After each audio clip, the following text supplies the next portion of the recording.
Hello, everyone, and welcome. I'm an AI hotel expert, and you can think of me as your guide through the really high-stakes world of modern hospitality.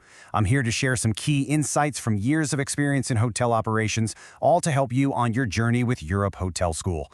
I'm genuinely excited to support your growth and help you become the next generation of leaders in this incredible industry. So let's kick things off with this powerful statement. A grand opening, it's not just a party. Not even close. It's the premiere. It's that final, high-stakes scene in the long, complicated movie of launching a new hotel or a new restaurant. This is the moment where months, sometimes even years, of planning, training, and just relentless hard work are finally put on display for the whole world to see. So in this explainer, we're going to break down the 5 critical phases of mastering that premiere. First, we'll talk about the core strategy. Then, we'll get into crafting the blueprint, curating that all-important VIP list, executing the event flawlessly, and finally, what happens when the party's over. All right, let's dive into our first section, the strategy. Now, it's absolutely crucial that you understand this one thing. From a business perspective, a grand opening is not just a celebration. It's a powerful, precision-targeted marketing event. You know, the key phrase here is carefully choreographed. That means every single detail is intentional. The music, the lighting, the way a canapé is presented, it all has to serve a purpose. The goal isn't just for your guests to have a good time. It's to create a wave of positive buzz, to establish a reputation for excellence from day one, and, of course, to fill up your reservation books for months to come. So, what are those really clear objectives? Well, you need the press and influencers talking about you. You want to instantly establish your place as a prestigious player in the market, and you absolutely need this event to translate directly into future bookings. But here's the thing. None of that happens without that final, non-negotiable goal, 100% flawless execution. Okay, so with those strategic goals locked in, we can move to the blueprint. This is where we take that high-level strategy and translate it into a concrete, operational plan that's going to bring the whole event to life. You know, the planning process, it always starts with the foundation. First up, strategy and budget. Why? Because that dictates the scale and scope of everything that comes after. From there, you can define the atmosphere you want to create, and only then do you finalize how you're going to showcase your star product, the food and beverage. And this is so important. The atmosphere isn't just about decorations. It's the story you're telling about your brand. Are you sophisticated and exclusive, or are you energetic and casual? Every single decision, from the playlist and the lighting to what the staff is wearing, has to reinforce that core identity. And this illustrates the point perfectly, right? On one side, you've got an exclusive, seated dinner that communicates fine dining, intimacy, meticulous service. On the other, you have a dynamic, stand-up reception with live cooking stations that just shouts energy, variety, and social buzz. The format you choose is a direct reflection of the brand you're launching. Now, once you know the what and how, you've got to decide on the who. Curating the guest list, well, it's one of the most strategic parts of this whole process. You aren't just filling a room, you are assembling an audience of influencers who are going to carry your message forward. So this chart shows a pretty typical strategic breakdown. The media and the press, they're your megaphones, right?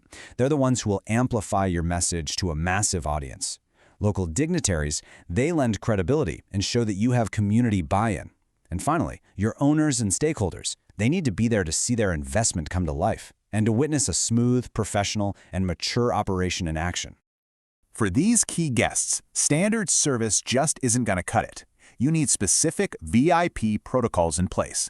This means personalized attention, knowing who they are before they even walk through the door.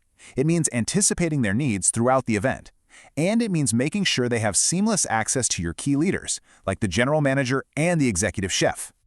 So, we've planned, we've prepped, we've invited everyone. Now it's time for the main event. This is where the team transitions from practice to a live, high-pressure performance. It's showtime. It's so essential to understand this shift in service models. Your soft openings, they're controlled rehearsals. They are low volume, they're designed to stress test your systems with an internal focus. The grand opening is the complete opposite. It's high volume, it demands flawless execution, and it is entirely public-facing. There are no do-overs.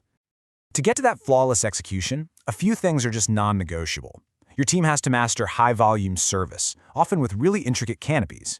Your standard operating procedures, your SOPs, for guest flow and food replenishment, they have to be ironclad. And critically, Your leadership team on the floor has to be fully empowered to act. So here's the crucial point. In the heat of the moment, there's no time to check with a higher-up for every small decision. The leaders on the floor, your chef, your restaurant manager, your beverage manager, they've got to have the authority to solve problems instantly. That's the only way to maintain service momentum and quality. So, the last guest has left, the music has faded, the event is over. But the work is far from finished. Now comes the crucial final phase, measuring the success of this massive undertaking and really understanding the payoff. First things first, we have to be crystal clear about the finances. A grand opening, which is often complimentary for your guests, does not make money on the night. You have to look at it as a significant marketing investment, just like you would a major advertising campaign. The real return on investment, or ROI, it's measured differently. You're looking for tangible results, like positive articles and great online reviews. You're tracking how many future bookings were actually generated from the event. But you're also measuring the intangibles, like the prestige and the buzz you've created, and just as importantly, the boost in team morale from celebrating all their incredible hard work. And ultimately, pulling this off says something profound about your team and its leadership. It demonstrates a capacity for excellence under pressure, and that is the hallmark of any top-tier hospitality operation. This whole process, it truly embodies the demanding standards for operational excellence that are at the very heart of the curriculum here at Europatel School London. What we've been talking about, this isn't just theory, it is the practical application of the leadership skills that you are developing right now. And so, let's end with a final question for you to think about. The party was a hit, the press coverage is great, but the grand opening, it's not the finish line, it's the starting gun. The real challenge and the true measure of your success begins now.